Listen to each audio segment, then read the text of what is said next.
Motherly Molly. The platform question was a deliberate signal to help Harry. At King's Cross, Molly Weasley asks, "What's the platform number?" despite almost certainly knowing it. The scene shows Harry alone and listening nearby with his trolley and owl between platforms 9 and 10.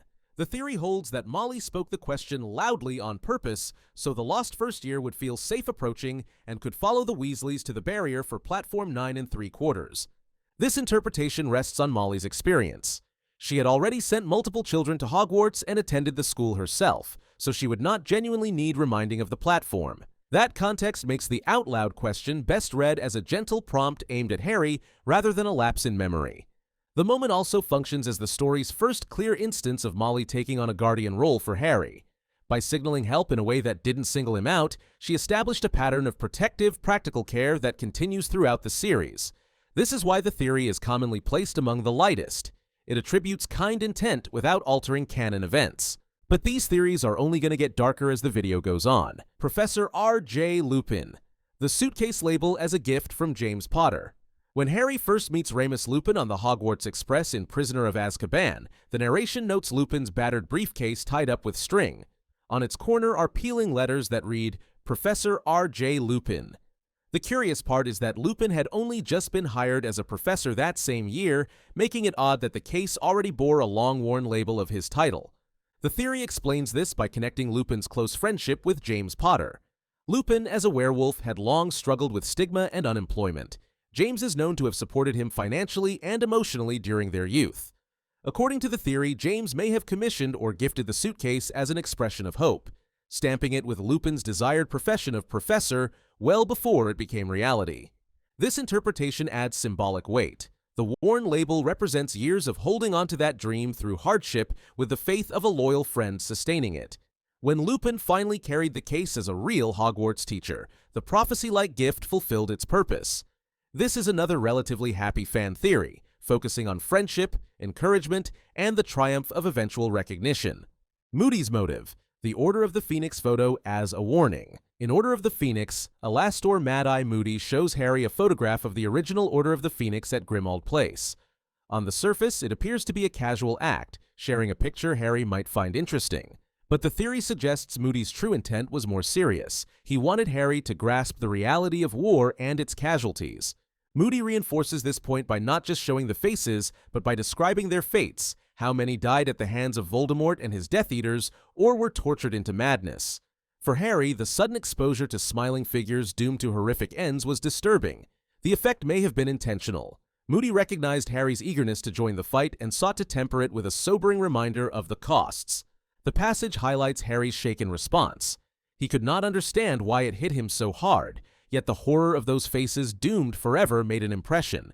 The theory frames Moody not as insensitive but as a hardened veteran teaching through shock, using one photo to prepare Harry for the burden of war. The Curious Case of Crookshanks, Lily Potter's missing cat. Hermione adopts Crookshanks, a half-Kneazle cat from the Magical Menagerie in 1993. The shopkeeper notes that Crookshanks had been there for ages, unwanted by other buyers. A popular fan theory suggests Crookshanks once belonged to Lily Potter. Several points support this. First, Crookshanks immediately recognizes Sirius Black and Peter Pettigrew in their animagus forms, showing unusual awareness. He displays a particular hatred for Scabbers, Pettigrew's rat form. Second, Harry discovers a letter from his mother to Sirius that mentions a cat, one Harry nearly injured flying on his toy broomstick. This proves the Potters had a cat before Voldemort's attack. If Crookshanks survived the attack, he may have ended up in the shop, explaining both his advanced age and his familiarity with figures from the Marauders' past.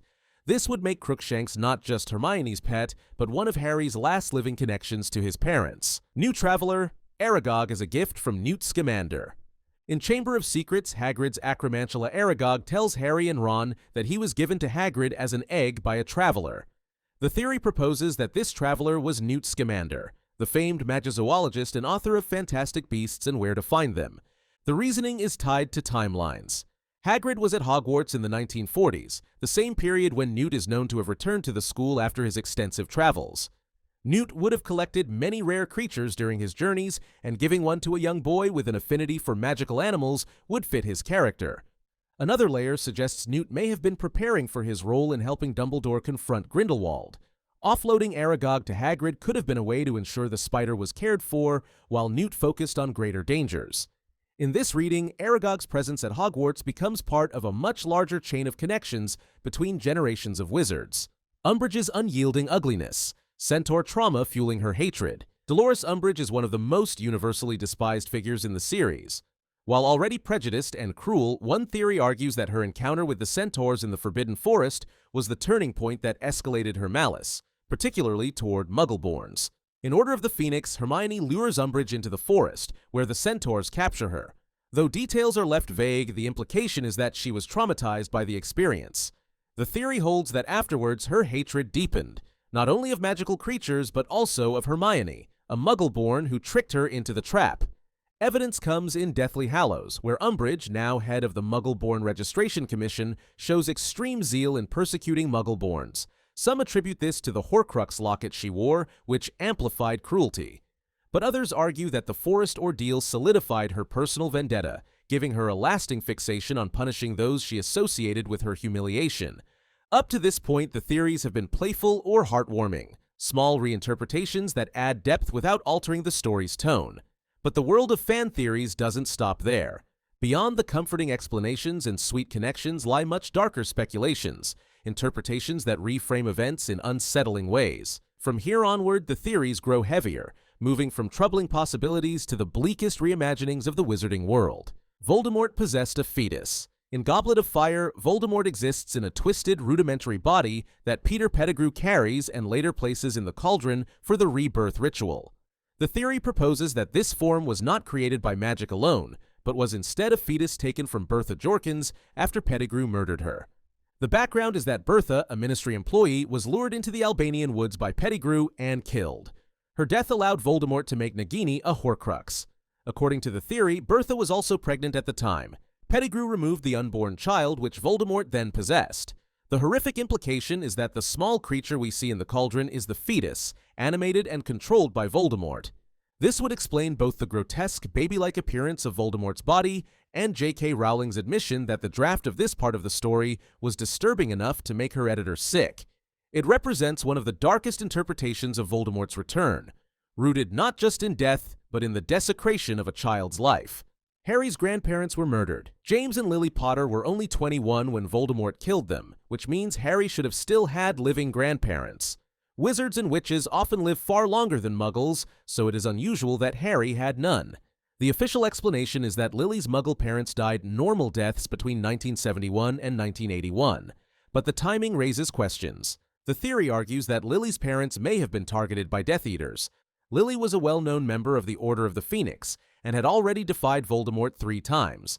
That would have placed her Muggle family at risk, unable to defend themselves against magical attack. Their sudden absence before Lily's own murder could be the result of deliberate elimination, not chance. Evidence for this comes from Petunia Dursley.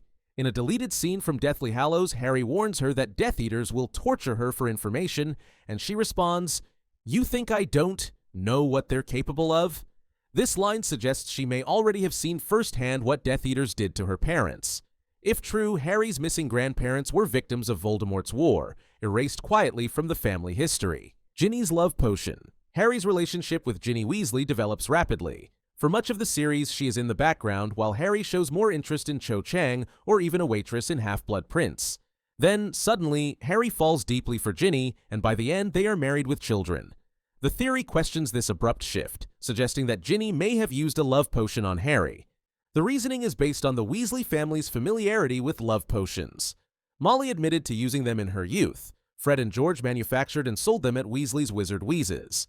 Ginny, growing up in this household, would certainly know how to brew or acquire Amortentia, the most powerful love potion. Amortentia causes obsession and infatuation rather than genuine love. That could explain why Harry's feelings appeared so sudden and overwhelming. Instead of a natural romance, the theory implies his relationship with Ginny was engineered, raising the possibility that their entire future together was the product of magical manipulation. Dumbledore let Sirius rot in Azkaban. Sirius Black spent 12 years in Azkaban without trial, despite being innocent. Other Death Eaters were given hearings, but Sirius was sent straight to imprisonment. The theory argues that Albus Dumbledore may have known Sirius was innocent all along, and chose not to intervene. The reasoning centers on Dumbledore's position and skills. He was chief warlock of the Wizengamot, granting him access to cases and influence over trials. He was also a skilled legilimens, capable of discerning truth by reading thoughts. If he had used either role, he could have exposed Pettigrew as the real traitor. Why, then, allow Sirius to remain imprisoned? The theory suggests it was strategic. As Harry's godfather, Sirius would likely have claimed guardianship of Harry if cleared. That would have kept Harry away from the Dursleys. Dumbledore believed, however, that Lily's sacrificial protection extended through Petunia's bloodline, making Privet Drive the safest place for Harry. By letting Sirius rot in Azkaban, Dumbledore ensured Harry remained where he considered him best protected, even at the cost of Sirius's freedom. Harry's imagination. One of the darkest and most enduring theories suggests that the wizarding world exists only in Harry's mind. According to this interpretation, Hogwarts, wands, broomsticks, and Voldemort are all inventions of a neglected child who needed an escape from abuse. The foundation of the theory is Harry's life with the Dursleys. He is mistreated, isolated, and told his parents died in a car crash. Instead of magic, this version holds that Harry's parents really did die that way, leaving him orphaned. In his grief and desperation, Harry created an elaborate fantasy where he was special, loved, and powerful. Evidence is drawn from the books themselves. Early on, Harry often dreams of someone coming to rescue him, of being more than ordinary. The text explicitly states he dreamed and dreamed of some unknown relation coming to take him away. In this theory, those dreams expand into the entire magical world, a coping mechanism for a boy enduring cruelty with no real hope of rescue. If true, then the story of Harry Potter is not about defeating a Dark Lord, but about surviving trauma through imagination. The happy ending is only the continuation of a fantasy designed to shield him from reality. These 12 theories show just how wide the Harry Potter fan imagination stretches. But the world of Harry Potter doesn't just invite speculation about theories. It also raises big questions about power itself. Wizards in the series don't all experience magic equally. Some are more attuned, more sensitive, and more capable of channeling it than others. To see how that works, explore the framework of all 6 levels of magic sensitivity, a ranking that explains why some witches and wizards could never hope to match the likes of Dumbledore or Voldemort.